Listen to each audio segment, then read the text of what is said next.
محترم بزرگوں، بھائیوں، عزیزوں اور بہنوں، بیٹیوں، ماہ رمضان بہت تیزی سے گزر رہا ہے۔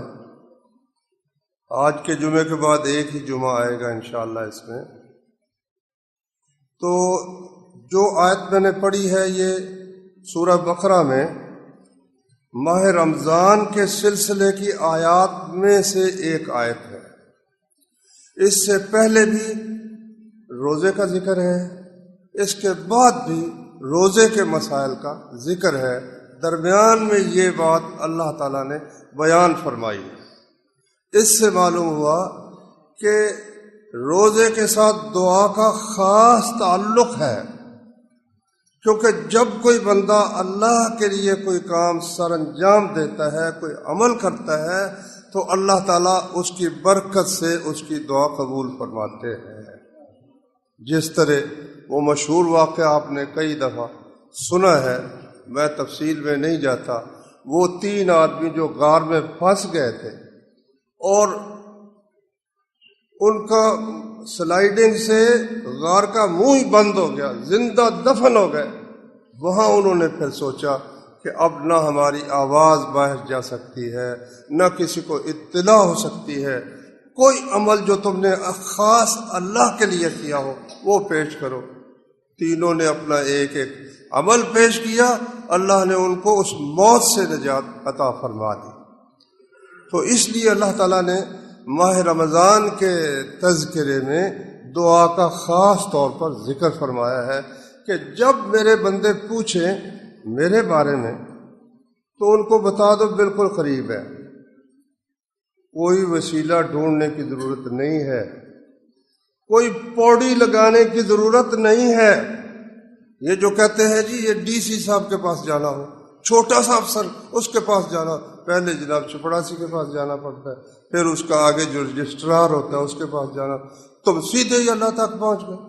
حتیٰ کہ ایسے ایسے بدبخت لوگوں نے کہانیاں گھڑی ہیں کہ ایک شخص آیا جنید رحمت اللہ علیہ کے پاس، کہنے لگا بھائی دریا بڑی طغیانی پر ہے اور کوئی کشتی ملتی نہیں ہے اور میں نے پار جانا ہی جانا ہے، مجھے بڑی مشکل ہے، میرے گھر کے حالات کا تقاضا ہے۔ جنید نے کہا کوئی بات نہیں، تم میرے پیچھے پیچھے چلے آؤ اور تم یہ کہتے آنا یا جنید یا جنید یا جنید، اے جنید میری مدد کر، اے جنید اے جنید۔ میں کہا ٹھیک ہے۔ جنید دریا کے اوپر پیدل چل پڑے اور پیچھے یہ صاحب بھی چل پڑے۔ اچھا انہوں نے یہ کہنا شروع کر دیا یا جنید یا جنید یا جنید۔ جب آگے جا رہے تھے جنید، ان کان لگایا تو وہ یہ کہہ رہے تھے یا اللہ یا اللہ یا اللہ۔ اب بیان کرنے والے یوں بیان کرتے لکھتے ہیں، شیطان نے اس کے دل میں خیال ڈالا کہ وہ تو یا اللہ کہہ رہا ہے اور تم یا جنید کہہ رہے ہو، یہ کس کا غلط بات ہے۔ اس نے بھی یا اللہ کہنا شروع کر دیا۔ جو ہی یا اللہ کہا نا بس ڈوبنے لگا، فوراً اللہ کو چھوڑ کر کہنے لگا یا جنید یا جنید یا جنید۔ جب دریا سے پار ہوا تو پوچھا حضرت ایک مشکل ہے، سوال ہے۔ کہا بتاؤ۔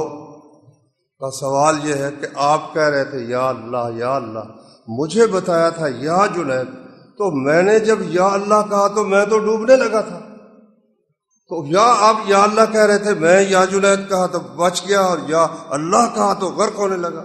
نے کہا جنید تک تیری رسائی نہیں تو اللہ تک تو کیسے پہنچ گیا؟ اور سننے والے بھی ایسے جاہل ہوتے ہو، کہتے ہیں نعرہ فلاں۔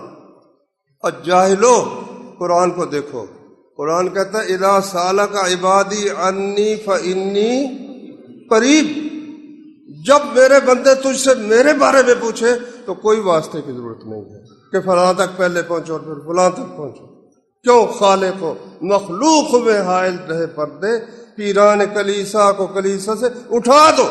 یہ تو عیسائیوں کا کام ہے، اور جاتے ہیں عیسائی جی میں نے اس ہفتے میں اتنے گناہ کیے، اس کا جا بچہ تجھے معاف کیا، وہ تو خدا بن گیا معاف کرنا، تو کون ہوتا ہے معاف کرنے والا بھائی؟ تو یہ یقین کے درمیان میں اللہ اور بندے کے درمیان کوئی حائل ہو سکتا نہیں، اس لیے بات تھوڑی سی مشکل سے ہضم ہونے والی ہے، بات تھوڑی سی مشکل سے ہضم ہونے والی ہے، لیکن آپ لوگ میرا خطبہ سنتے رہتے ہیں اس لیے میں کر دیتا ہوں۔ بات یہ ہے کہ ہمارا ایک تکیہ کلام، اچھا جی دعا کی درخواست ہے، دعا کی درخواست ہے، دعا کی درخواست ہے، مطلب بھئی یہ دجے ہی دعائیں کرتے رہے تو ساڈا کام چلتا رہے، آپ کرن دی لوڑ ہی کوئی نہیں۔ یہ جو رواج ہے یہ رواج قابل نظر ہے۔ لو دیکھو نبی کریم صلی اللہ علیہ وسلم سے بھی صحابہ سے ثابت ہے دعا کروانا۔ کبھی آپ حضرت انس کے گھر گئے اور وہاں 2 رکعتیں پڑھی، انہوں نے کھانا دعوت کی تھی، تو ان کی امی کہنے لگی یا رسول اللہ یہ میرا بچہ ہے، آپ نے میرے لیے دنیا آخرت کی ہر چیز کی دعا کا۔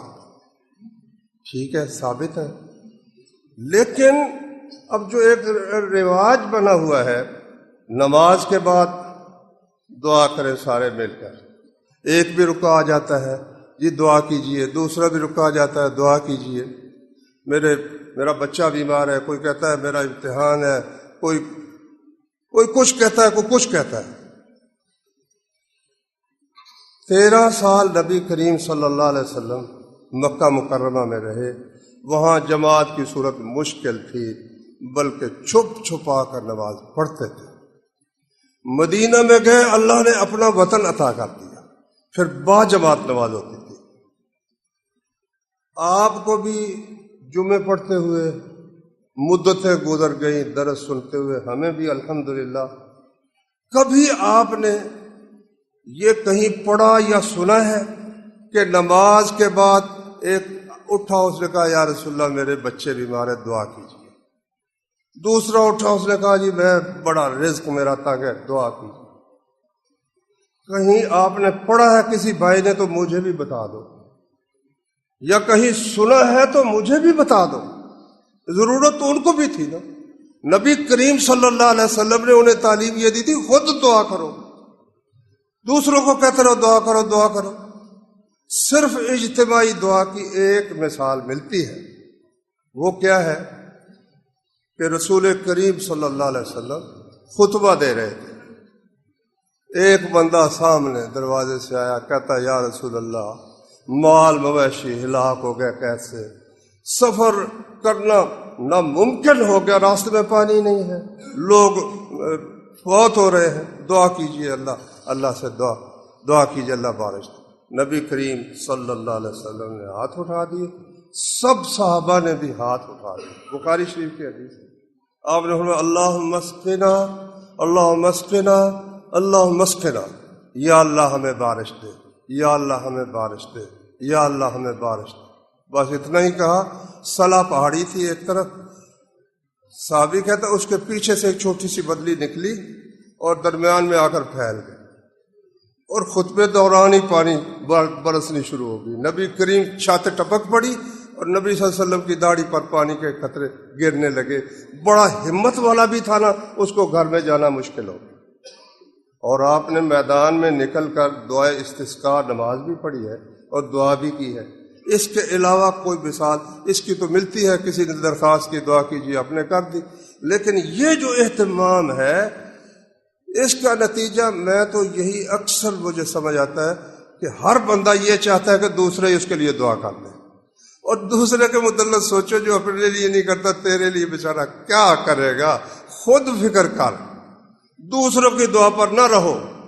خود ہر بندے کو چاہیے روزانہ اپنے رب تعالیٰ سے تعلق قائم کرے، خود دعا کرے، خود مانگے، کسی کے اوپر نہ رہے، سمجھے نا؟ اس لیے اللہ تعالیٰ نے کہا یہ جتنے وسیلے گنتے نا کہ رحم کر حضرت محمد مصطفیٰ کے واسطے، علی مرتضیٰ کے واسطے، حسن مجتبیٰ کے واسطے، حضرت گنگوہی کے واسطے، حضرت تھانوی کے واسطے، وہ تمام انبیاء کی دعائیں قرآن مجید میں موجود ہیں۔ کسی نے کسی کا واسطہ دیا ہو، نبی کریم صلی اللہ علیہ وسلم کا واسطہ دیا ہو، حضرت جبریل کا واسطہ دیا ہو، ابراہیم علیہ السلام کا واسطہ، سیدھی براہ راست اللہ تعالیٰ سے درخواست ہے، ربنا ظلمنا انفسنا وان لم تغفر لنا وترحمنا لنکونن من الخاسرین۔ ہر مشکل میں انبیاء نے اللہ تعالیٰ کو پکارا، اللہ کے بندوں نے پکارا۔ وہ جو 3 بندے غار میں پھنسے ہوئے تھے، کیا کسی کو نے کہا میرے لیے دعا کیجیے؟ قبروں پر جا کر کہتے حضرت صاحب ہمارے لیے دعا کیجیے۔ تجھ سے بڑا بے وقوف ہی کوئی نہیں، تو جاہل ہے۔ اللہ نے فرمایا اس سے بڑھ کر کون گمراہ ہے جو اس کو پکارتا ہے جو قیامت تک اس کی بات سن ہی نہیں سکتا، وہ سنتا ہی نہیں، دیوار کے پیچھے کوئی نہیں سنتا، اور اتنی منو مٹی کے نیچے تیری بات سن رہا ہے اور تیرے لیے دعا کر رہا ہے، کوئی عقل کا کام کا۔ تو میرے بھائیوں، دعا کے لیے نا چند چیزیں ضروری ہیں، ان میں ایک چیز تو یہ ضروری ہے کہ آدمی، جیسا کہ اللہ نے خود فرمایا کہ جب میرے بندے تجھ سے سوال کریں میرے بارے میں تو میں قریب ہوں، میں جب بھی کوئی مجھ سے دعا کرے میں قبول کرتا ہوں، ان پر لازم ہے یہ میری بات قبول کریں۔ اس سے معلوم ہے کہ بندے کو اللہ کی نافرمانی سے اجتناب کرنا چاہیے، اللہ کی بات ماننی چاہیے۔ صحیح بخاری میں ایک بندے کا نقشہ کھینچا ہے رسول اللہ صلی اللہ علیہ وسلم نے، جس میں دعا کی قبولیت کی ساری چیزیں ہی تقریباً شامل ہیں۔ فرمایا ایک بندہ ہے، سفر میں ہے، سفر میں دعا قبول ہوتی ہے، کیونکہ بندہ پردیسی ہوتا ہے نا، تو ٹوٹے ہوئے دلوں کے پاس اللہ وحدہ لا شریک ہے، ان کی بات بہت سنتا ہے۔ تو وہ مسافر ہے اور اشعثا، سر بکھرا ہوا ہے، اغبرا غبار آلود ہے، یمد یدہ، ہاتھ پھیلا کر کہتا ہے یا رب یا رب، اے میرے پروردگار، اے میرے پالن ہار، مطعمہ حرام، اس کا کھانا حرام، اس کا پینا حرام، اس کا لباس حرام، فأنا یستجاب لذالک، اس کی دعا کیسے قبول ہو؟ ایک تو ویسے اللہ مہربان بڑا ہے، جتنا بھی گناہ گار ہو اگر توبہ پر آ جائے نا، یا اللہ مجھ سے ہو گیا، میں تیرا گناہ گار بندہ، معاف کر دے، اللہ سب پر قلم پھیر دیتا ہے، قلم پھیر دیتا ہے۔ صرف قلم ہی نہیں پھیرتا، گناہوں کو نیکیوں میں بھی بدل دیتا ہے۔ فَأُولَٰئِكَ يُبَدِّلُ اللَّهُ سَيِّئَاتِهِمْ حَسَنَاتٍ، یہ وہ لوگ ہیں جن کی گناہوں کو اللہ تعالیٰ سیئات کو نیکیوں میں بدل دیتا ہے۔ تو میرے بھائیوں، اس کا بہت اہتمام، اپنی روزی حلال روزی کمانے کا بہت فکر کرنا چاہیے، کوشش کرنی چاہیے۔ بندہ جتنا بھی کما لے اس کا نصیب اس کے سوا کچھ نہیں کہ اس نے کھا لیا یا پہن لیا یا اللہ کے پاس ذخیرہ کر لیا، باقی تو وہ جتنی مرضی جائیداد جمع کر لے، حساب اس نے دینا ہے، موج دوسروں نے اڑانی ہے، بتا تجھے سے کیا حاصل ہوا۔ ایک تو یہ ضروری ہے۔ دوسری بات یہ ضروری ہے کہ بندہ صبر کرے، صبر کے ساتھ۔ فرمایا رسول کریم صلی اللہ علیہ وسلم نے کہ اللہ تبارک و تعالی ضرور بالضرور دعا کرتا ہے جب تک انسان جلدی نہ کرے۔ کہا جلدی کیسے؟ کہا یہ کہ جی میں نے دعا کی اللہ سے، میں نے پھر دعا کی، میں نے پھر دعا، مگر میں دیکھتا ہوں میری تو سنتا ہی کوئی نہیں، میری تو نہیں سنتا، پتہ نہیں لوگوں کی سنتا ہے، میری تو نہیں سنتا۔ یہ کفر کا کلمہ ہے، ایمان کا نہیں ہے۔ ایک لڑکا ہے ابھی جوان ہو رہا ہے، اپنے والد سے کہتا ابا میں نے موٹر سائیکل لینی، اسے پتہ یہ بیوقوف جاہل جاتے ہی کہیں ٹکر مارے گا، نقصان کرے گا، وہ اس کے تقاضے کو نہیں مانتا، لیکن یہ نہیں کہ اس کے وہ کچھ نہیں، اس کی جگہ اسے کوئی اور چیز لے دیتا ہے، کوئی اور چیز لے دیتا ہے۔ اللہ تبارک و تعالیٰ تو بندوں پر ماں باپ سے کوئی نسبت ہی نہیں، نہ اللہ تعالیٰ کی رحمت کی تو کوئی نسبت ہی نہیں۔ فرمایا نبی کریم صلی اللہ علیہ وسلم نے اللہ تعالیٰ نے جس دن آسمان و زمین پیدا کیے ایک کتاب میں لکھ دیا کہ میری رحمت میرے غضب پر غالب ہے، اور وہ کتاب اللہ کے پاس عرش کے اوپر موجود ہے، اور فرمایا اللہ کی رحمت کے 100 حصے ہیں جن میں سے صرف ایک حصہ اس نے زمین پر نازل کیا ہے۔ اس ایک حصے کی بدولت جو دوست کسی دوست سے محبت کرتا ہے، ماں باپ کی آپس میں محبت ہے، ایک وحشی جانور اپنے بچے پر سے گزرتے وقت پاؤں اٹھا کر جو آگے رکھتا ہے، فرمایا یہ اس ایک حصے کا نتیجہ ہے، اور 99 حصے اللہ قیامت کے دن اپنی رحمت کے ظاہر فرمائے گا۔ تو یہ دنیا میں ایک حصہ ہی ہے، تھوڑا بہت جو چل رہا ہے، تو ماں باپ کی اپنے بچوں پر رحمت جو ہے وہ تو اس ایک حصے کا بھی ہزارواں لاکھواں حصہ ہے۔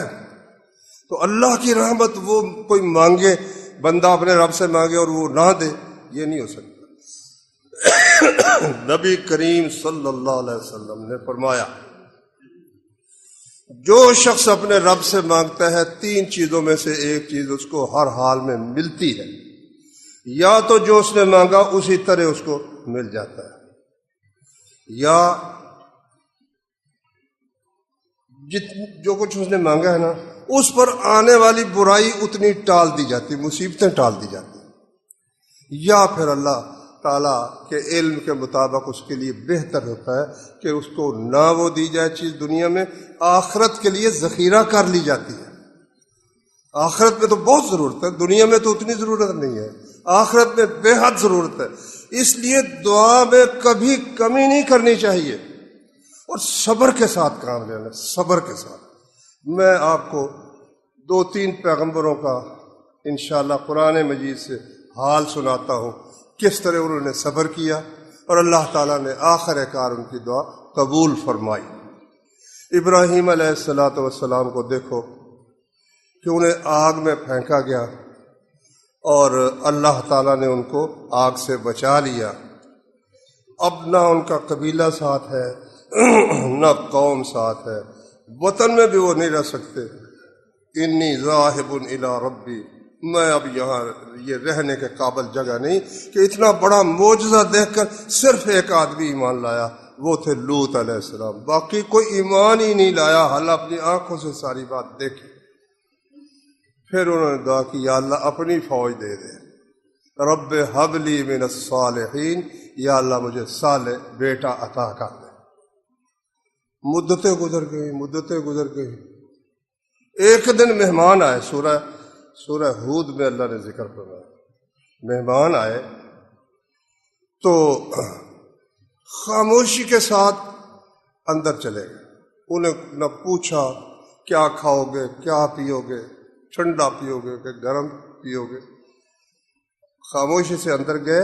فجاء بعجل سمین، ایک موٹا تازہ بچڑا بھنا ہوا لے کر سامنے لا کر رکھ دیا۔ فلما رأى أيديهم لا تصل إليه، دیکھا کہ وہ تو مہمان صاحبان آگے ہاتھ اٹھاتے ہی نہیں۔ قال لا تأكلون، کہا کھاتے نہیں بھائی تم۔ ڈر گئے ابراہیم علیہ السلام، خوف زدہ ہو گئے کہ یہ معلوم ہوتا ہے کوئی دشمن ہے جو حملہ آور ہونے کے لیے آئے ہیں، ورنہ تو ان کو کھانا چاہیے تھا۔ کہنے لگے لا تخف، ابراہیم ڈرو نہیں، ہم آئے ہیں لوط علیہ السلام کی قوم پر عذاب نازل کرنے کے لیے۔ اللہ اکبر۔ اللہ نے فرمایا کہ پیچھے ہی ابراہیم علیہ السلام کی بیوی بھی کھڑی تھی، فضحکت، وہ ہنس پڑی کہ ہم نے کیا سمجھا اور یہ کیا نکل آیا۔ اس سے نبیوں کے علم غیب پر بھی بڑی روشنی پڑتی ہے، اگر آپ غور کریں نا۔ پتہ ہی نہیں چلا ابراہیم علیہ السلام کو کون ہے، وہ ان کو سمجھتے رہے مہمان ہیں۔ انہوں نے کہا ہم فرشتے ہیں، لوط علیہ السلام کی قوم کی طرف بھیجے گئے ہیں۔ جب یہ معاملہ ہوا تو ان کی بیوی جو پیچھے کھڑی تھی وہ ہنس پڑی۔ فرشتوں نے کہا کہ ہم ان پر عذاب کے لیے آئے ہیں اور آپ کو بیٹے کی خوشخبری دینے کے لیے آئے ہیں۔ قالت یا ویلتا، کہنے لگے اوئے ہوئے ہوئے ہوئے، الد وانا عجوز عقیم، بچہ مجھے کیسے ہو سکتا ہے، میں تو بوڑھی بھی ہوں بانج بھی ہوں۔ ابراہیم علیہ السلام نے بھی کہا کس طرح ہوگا؟ فرمایا کہ کیا تم اللہ کی رحمت سے نا امید ہو؟ وہ بڑھاپے میں بھی 80 90 100 سال کی عمر میں بھی ابراہیم علیہ السلام کو اللہ کہہ رہے ہیں کہ تم اللہ کی رحمت سے نا امید ہو؟ کہا نہیں یا اللہ، نا امید نہیں، بس ایک حیرت ہوئی ہے تعجب کی کیسے ہوگا، کیسے ہوگا۔ اس سے معلوم ہوا کہ اولاد کی دعا کے لیے بھی بندے کو قائم رہنا چاہیے، جب وہ چاہتا ہے دے دیتا ہے، نہ دے پھر بھی راضی رہنا چاہیے، پھر بھی راضی رہنا چاہیے۔ ہمارے لیے بہتر ہوتا وہ ہمیں دے دیتا، ہماری دعا کو ضائع تو وہ کرتا ہی نہیں۔ فرمایا ایوب اذ نادى ربہ، اور ایوب کو یاد کرو، اس نے اپنے رب سے دعا کی، انی مسنی الضر، کہ پروردگارا مجھے بڑی تکلیف پہنچی، مسنی الضر، میں بیمار ہو گیا، مجھے بڑی تکلیف پہنچی، وانت ارحم الراحمین، تو سب رحم کرنے والوں سے زیادہ رحم کرنے والا ہے۔ اچھا یہ تو انہیں کہا ہی نہیں کہ یا اللہ مجھے شفا دے دے، نہیں، اللہ کی تعریف کی کہ یا اللہ تو سب رحم کرنے والوں سے زیادہ رحم کرنے والا ہے، میں بیمار ہوں، مجھے بڑی تکلیف پہنچی۔ اور سورہ صاد میں اللہ نے فرمایا کہ انہوں نے ان الفاظ میں بھی دعا کی، انی مسنی الشیطان بنصب وعذاب، شیطان نے یا اللہ مجھے بڑا دکھ اور بڑی تکلیف پہنچائی۔ یہاں پھر قصہ گو حضرات آ جاتے ہیں، وہ کیا کہتے ہیں؟ وہ کہتے ہیں ایوب علیہ السلام بیمار ہو گئے، کوڑ چل گیا، کیڑے پڑ گئے، بدبو آتی تھی، گھر والوں نے ایک اروڑی پر پھینک دیا اور سب لوگوں نے ملنا چھوڑ دیا۔ ایک ان کی بیوی رحمہ نامی تھی، رحمت، وہ ان کا خیال کرتی تھی، تو وہ کھانے کے لیے ایک دن کچھ نہیں تھا تو اس نے اپنے بالوں کی ایک لٹ فروخت کر کے ان کو کھانے کے لیے کوئی چیز لا کر دی، تو وہ غصے ہو کر کہنے لگے کہ میں ٹھیک ہوا تو تمہیں میں 100 کوڑے ماروں گا۔ سب جھوٹ ہے، صاف ہی جھوٹ ہے، نہ قرآن میں یہ ذکر ہے نہ حدیث میں یہ ذکر ہے۔ یہ ہے یہودی، اسرائیلیات، نبیوں کی توہین کرنے والے۔ لوط علیہ السلام کے متعلق کہتے ہیں کہ انہوں نے ان کی بیٹیوں نے ان کو شراب پلا کرنا زنا کروایا کہ باپ کی نسل جاری رہے، تورات میں لکھا ہوا۔ اور داؤد علیہ السلام کے متعلق لکھا ہے، ایک عورت پر نظر پڑ گئی، غسل کر رہی تھی، اس کے خاوند کو جہاد میں بھجوا کر قتل کر دیا اور اس سے پہلے اس کو اپنے گھر میں ڈال لیا۔ سلیمان اس سے پیدا ہوا، نعوذ باللہ من ذلک۔ بڑے ہی انبیاء کے متعلق بکواس کیے گئے ہیں، ان میں سے ایک یہ بھی ہے۔ دیکھو وہ واقعہ میں نے آپ کو کئی دفعہ سنایا ہے کہ جب ہرقل کو خط لکھا نبی کریم صلی اللہ علیہ وسلم نے، تو اس نے کہا اس علاقے کے کوئی بندے لاؤ، میں تحقیق کرنا چاہتا ہوں۔ ان میں سے ایک سوال اس نے یہ کیا تھا کہ یہ جو نبوت کا دعویٰ جس نے کیا، اس کا نسب کیسا ہے؟ ابو سفیان نے کہا وہ تو بڑا عالی نسب ہے۔ انہوں نے کہا اسی طرح پیغمبر اونچے نسب میں بھیجے جاتے ہیں تاکہ کسی کو ان کی پیروی کرنے میں آر نہ ہو۔ اس سے کیا معلوم ہوا کہ نبی ایسا نہیں ہوتا کہ کوئی اس کے پاس بیٹھنے کو گوارا نہ کرے، یہ نہیں ہو سکتا، بلکہ ایسا اونچے نسب کا ہوتا ہے کہ اونچے سے اونچے نسب والے بھی اس کی پیروی کو اپنے لیے عزت کا باعث سمجھتے ہیں، آر کا باعث نہیں سمجھتے۔ اب بیماری یہی نہیں ہوتی کہ کیڑے پڑ جائیں اور بدبو آنے لگے، بعض اوقات درد ایسی ہوتی ہے، ٹانگ میں درد شروع ہو جاتی ہے، کسی سے پوچھ لو، کمر کا درد، کئی بزرگ بیٹھے ہوئے ماشاءاللہ، اگر پیچھے کرسیاں لگا لیا کریں تو بہتر ہے ویسے، کیونکہ پچھلوں کو بعض اوقات نظر نہیں آتا، یا ایک طرف یہاں تشریف لے آیا کریں تو اس میں بہتری ہے۔ اب یہ کیوں بیٹھے ہیں؟ کیا ان کے پاس بیٹھنے کو جی نہیں چاہتا؟ ماشاءاللہ سارے خوبصورت بھی ہے، لباس بھی اچھا ہے، باعزت بھی ہے، اللہ نے دنیا آخرت کی نعمتیں دی ہوئی ہیں۔ تو انبیاء ریموٹزم بھی ہو سکتا ہے، گھٹنوں کا درد بھی ہو سکتا ہے بھائی، کئی تکلیفیں ہو سکتی ہے جو کسی کو نظر ہی نہ آئے۔ تو اس لیے یہ کہنا کہ ایوب علیہ السلام نعوذ باللہ ان کو کیڑے پڑ گئے تھے، صاف ہی جھوٹ ہے۔ قرآن مجید کی یہ آیات جو میں نے پڑھی ہے یہ ان کے متعلق آئی ہے۔ اور حدیث صرف ایک صحیح حدیث آئی ہے۔ ابن العربی نے لکھا کہ صرف ایک حدیث صحیح ہے، اس کے علاوہ سب اسرائیلیات صاف ہی جھوٹ ہے اور غلط بات ہے۔ اللہ اکبر۔ وہ قرآن مجید میں اللہ نے ذکر کیا ہے کہ یہ دعا انہوں نے جب کی نا تو اللہ نے فرمایا ارکض برجلک کا، اپنا پاؤں زمین پر مار، پاؤں مارا تو ایک چشمہ پھوٹا، ھذا مغتسل بارد وشراب، یہ ہے پانی، غسل بھی کرو اور پیو بھی۔ تندرست ہو گیا ماشاءاللہ، پانی پیا، غسل کیا، وہ ساری تکلیف، اگر کوئی دردیں تھی وہ ٹھیک ہو گئی، کوئی بے چینی تھی یا کچھ بھی تھا نا، اللہ نے تندرستی عطا فرمائی۔ لیکن آگے پھر ایک تعریف کی ہے ان کی، نعم العبد انہ تواب، انا وجدنا، تین ان کی تعریف اللہ نے کی، انا وجدناہ صابرا، ہم نے پایا کہ وہ صبر کرنے والا تھا۔ یہ نہیں دوسرے تیسرے دن یا مہینے سال کے بعد ہی کہنا شروع کر دے یا اللہ تو نے کیا کر دیا، نہیں، صبر کرنے والا تھا۔ نعم العبد، اچھا، بہت اچھا بندہ تھا، انہ اواب، بار بار اللہ کی طرف ہی پلٹ کر آتا تھا، کہیں اور نہیں جاتا تھا۔ اس کے بعد اللہ نے ذکر کیا ہے اسماعیل علیہ السلام، ادریس اور ذوالکفل کا یہ سارے صبر کرنے والے۔ اس کے بعد اللہ نے ذکر کیا، یہ سورہ انبیاء میں ترتیب ہے، فرمایا وَذَنُّونَ، اور مچھلی والے کو یاد کر لو کہ قوم نے جب ان کی بات نہ مانی تو غصے ہو گئے، اللہ تعالیٰ سے بد دعا کی یا اللہ ان پر عذاب بھیج، اور ان کو عذاب کی دھمکی دے کر اللہ کی اجازت کے بغیر ہی چلے گئے۔ حق یہ تھا وہیں رہتے، جب اللہ تعالیٰ اجازت دیتا، جیسا کہ نوح علیہ السلام کو جب اللہ نے کہا نا اب اور کوئی ایمان نہیں لائے گا، پھر انہوں نے بد دعا کی، یہ پہلے ہی چلے گئے جا کر فَظَنَّ أَن لَّن نَّقْدِرَ عَلَيْهِ، انہوں نے سمجھا کہ ہم ان پر گرفت نہیں کریں گے، کچھ نہیں کہیں گے، بغیر پوچھے ہی چلا گیا، غصے ہو کر چلا گیا۔ اب سمندر میں جب گئے، کشتی ایک پر سوار ہوئے تو فرمایا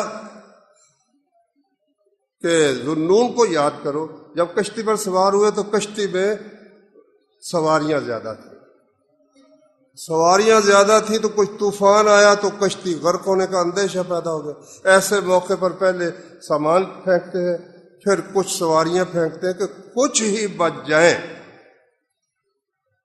اب سامان پھینکنے کے بعد جب موقع آیا کہ ہر ایک کا دل چاہتا ہے میں بچوں، قرعہ ڈالا گیا، قرعے میں ان کا نام نکل آیا، اور بھی کئی لوگوں کا نکلا، سب کو انہوں نے اٹھا کر سمندر میں پھینک دیا۔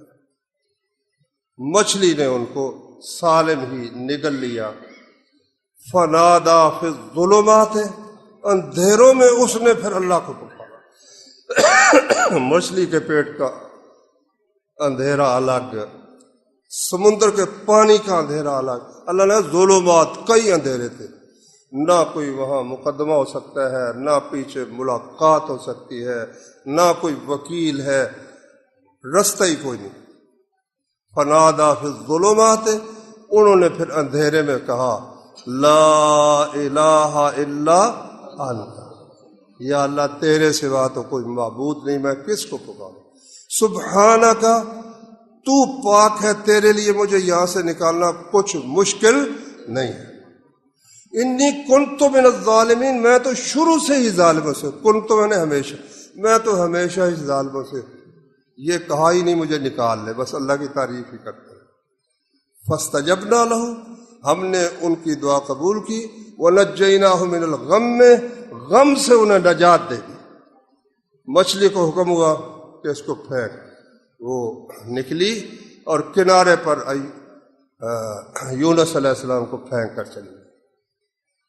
ہم نے ان پر ایک بیلدار پودا اگا دیا اور پھر ان کو ایک شہر، اسی شہر کی طرف دوبارہ نبی بنا کر بھیج دیا، اور فرمایا وَنَجَّيْنَاهُ مِنَ الْغَمِّ، ہم نے ان کو غم سے نجات دی۔ وَكَذَلِكَ نُنْجِي الْمُؤْمِنِينَ، ایسے ہی ایمان والے جب دعا کرتے ہیں نا، ہم ایسے ہی ان کو نجات دیتے ہیں۔ اور اس کا ایک معنی یہ ہے، كَذَلِكَ نُنْجِي الْمُؤْمِنِينَ کا ترمذی میں حدیث ہے، حضرت سعد بن ابی وقاص فاتح ایران بیان کرتے ہیں کہ رسول اللہ صلی اللہ علیہ وسلم نے فرمایا مچھلی والے کی دعا کوئی مومن کرے گا نا اللہ تعالیٰ اس کو غم سے نجات دے گا. کوئی مومن دعا کرے گا نا غم سے اللہ تعالیٰ اس کو نجات عطا فرمائے. تو میرے بھائیوں خود دعا کرنا سیکھو.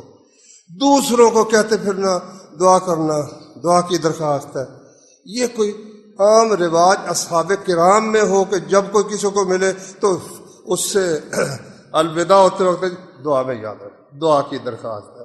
اب بھائی جان خود دعا کرو. دوسرے کو کہاں یاد رہتا ہے؟ کسی ایک کے متعلق ہو سکتا ہے کوئی خاص تعلق کو یاد رہ جائے، دوسرے کو تو یاد ہی نہیں رہتا. اچھا اگر کوئی دعا کے لیے کہہ دے تو ایک بھائی کے معمول سے مجھے بہت فائدہ ہوا، ساتھ ہی دعا کر دیا کرو، بعد میں کوئی نہیں یاد رہتا. کوئی کہہ دے نا دعا کرنا، کہ یا اللہ اس کی ضروری ہے، اس پر رحم فرما، ساتھ ہی نقدی دعا کر دیا کرو. لیکن زیادہ زور دوسروں پر نہ ڈالو، خود دعا کیا کرو. اللہ تعالی ہمیں اپنے رب سے تعلق جوڑنے کی توفیق عطا فرمائے اور دعا کی لذت ہمیں عطا فرمائے. اور یہ جو روٹھا روٹھا رہنا ہے، کبھی مانگنا ہی نہیں بیٹھ کر تسلی سے، اپنے گناہوں کا اقرار ہی نہیں کرنا، اس کے سامنے رونا ہی نہیں ہے، یہ جو سنگ دلی ہے نا، اللہ تعالی ہمیں اس سے پلٹنے کی توفیق عطا فرمائے.